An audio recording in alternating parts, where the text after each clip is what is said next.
রাজধানীর বাংলা মোটরে জাতীয় নাগরিক পার্টি এনসিপির কেন্দ্রীয় কার্যালয়ের সামনে সোমবার রাতে ককটেল বিস্ফোরণের ঘটনা ঘটে। এ সময় আহত হন এনসিপি ও এর অঙ্গ সংগঠনের 4 নেতা। ঘটনাস্থলে উপস্থিত ছিলেন এনসিপির সদস্য সচিব আক্তার হোসেনও।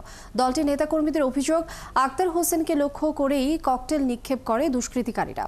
এর প্রতিবাদে পরে রাত 12:15টায় তাৎক্ষণিক বিক্ষোভ কর্মসূচির ডাক দেয় এনসিপি।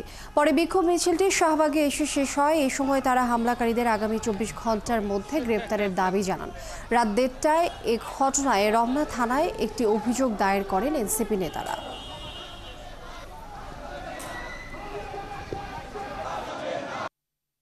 যত হামলাই আমাদের উপরে আসুক না কেন, তত দ্বিগুণ ভাবে জাতীয় নাগরিক পার্টি এনসিপি সারা দেশে তাদের কার্যক্রম পরিচালনা করবে ইনশাআল্লাহ।